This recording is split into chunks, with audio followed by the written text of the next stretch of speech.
Hello bachon, let's read the question. The question says two identical discs of same radius are rotating about their axis in opposite direction with same constant angular speed omega. The discs are in same horizontal plane at time period t is equals to 0. The point P and Q are facing each other as shown in the figure. The relative speed between two P and Q is Vr. In one time period t, the rotation of discs Vr is a function of time is best represented by option first A is equals to A graph ये है, यहाँ पे ये T by two time period है, यहाँ पे ये T by four, ये टी बाई टू और थ्री टी बाई टू और यहाँ पे ये कैपिटल टी टाइम पीरियड है।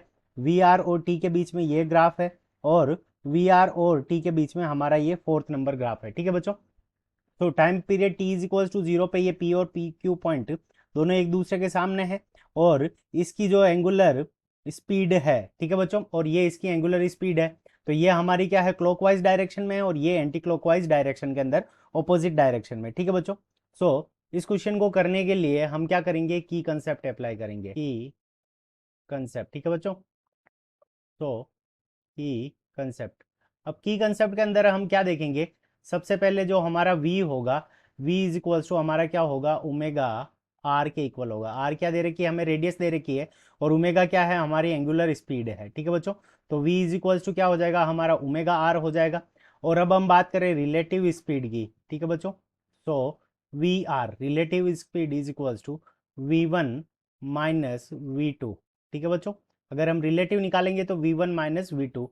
अगर पी पॉइंट के लिए अगर हम वी वन मान लें तो ये वाला पॉइंट क्यू के लिए हमारा क्या हो जाएगा, वी टू। ठीक है बच्चों, अब हम डिफरेंट इंस्टेंट के ऊपर यानी T by four, T by to, three T by four और इनके ऊपर क्या करते हैं कि इनकी स्पीड कैलकुलेट करते हैं। ठीक है बच्चों, तो अब देखो यहाँ पे ये जो हमारा टाइम पीरियड है, यहाँ पे T time period T is equals to zero हो जाएगा, यहाँ पे टाइम पीरियड होगा टी इज इक्वल्स टू, तो यहाँ पे हमारा time period T by four हो जाएगा। ठीक है बच्चों, और यहाँ पे जो टाइम पीरियड होगा इस पॉइंट के ऊपर, वो हमारा टाइम पीरियड क्या हो जाएगा, टी बाई टू हो जाएगा। ठीक है बच्चों, और यहाँ पे टाइम पीरियड जो हमारा हो जाएगा वो क्या हो जाएगा, थ्री टी बाई फोर हो जाएगा, three T divided by four.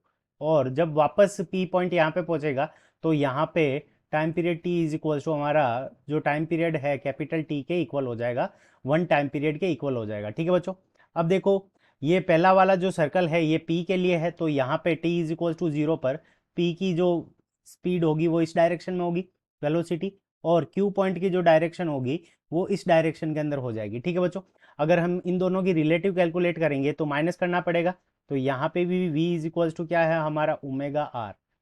ठीक है बच्चों, तो v1 की वैल्यू भी ओमेगा आर और दूसरे v की वैल्यू इसके लिए भी क्या हो जाएगी, ओमेगा आर। ठीक है बच्चों, ओमेगा कैपिटल आर। तो यहाँ पे रिलेटिव वेलोसिटी होगी at time period small T is equals to zero पे, तो यहाँ पे omega R minus omega R minus omega R, तो वैल्यू कितनी हो जाएगी, वी आर की वैल्यू हमारी क्या हो जाएगी, जीरो हो जाएगी।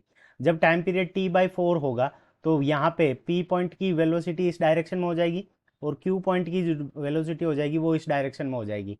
तो at time T is equals to T by four. ठीक है बच्चों, so at time T is equals to T by four के ऊपर यहाँ पे हमारी जो रिलेटिव वेलोसिटी हो जाएगी V R is equals to, यहाँ पे इस डायरेक्शन को अगर हम पॉजिटिव लें तो ओमेगा आर माइनस माइनस इसकी डायरेक्शन क्या है, नेगेटिव डायरेक्शन है एक्स एक्सिस की। ठीक है बच्चों, सॉरी पॉजिटिव, तो हमने उसको पॉजिटिव ले लिया तो ये हमारी नेगेटिव हो जाएगी ये वाली। सो यहाँ से हमारे पास में क्या आ जाएगा, टू ओमेगा आर। ठीक है बच्चों, तो ये हमारी यहाँ पे टी बाई फोर के ऊपर क्या हो जाएगी, मैक्स हो जाएगी। ठीक है बच्चों, अब इसी तरह से T by two time period के ऊपर देखेंगे तो ये ऊपर हो जाएगी और ये वाली जो डायरेक्शन होगी यहाँ पे ये भी घूम के क्या हो जाएगी, ऊपर हो जाएगी। तो यहाँ पे at time T is equals to T capital T by two. ठीक है बच्चों, तो कैपिटल टी बाई टू के ऊपर भी हमारी जो वी आर की वैल्यू हो जाएगी, V R is equals to क्या हो जाएगा, जीरो।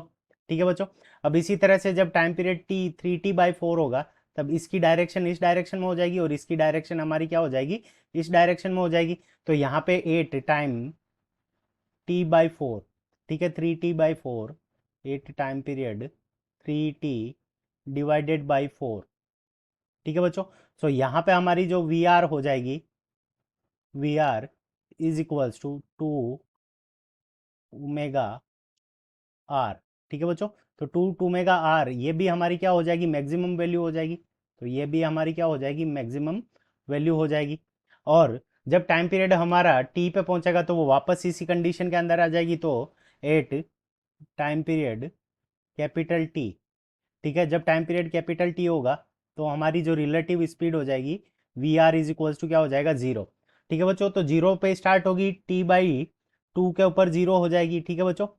अब देखो, अब हम देखते हैं तो कौन सा ऑप्शन के अंदर दे रखा है। तो देखो जीरो पे ये जीरो है और यहाँ पे ये टाइम पीरियड t/4 हो गया, तो यहाँ पे मैक्सिमम हो गई। और यहाँ पे टाइम पीरियड t/2 हो गया, तो यहाँ पे वापस जीरो हो गई। और यहाँ पे ये टाइम पीरियड 3t/4 हो जाएगा। सो यहाँ पे वापस मैक्सिमम हो गई और कैपिटल टी टाइम पीरियड के ऊपर ये वापस जीरो हो गई। So option number A is the correct answer of this question.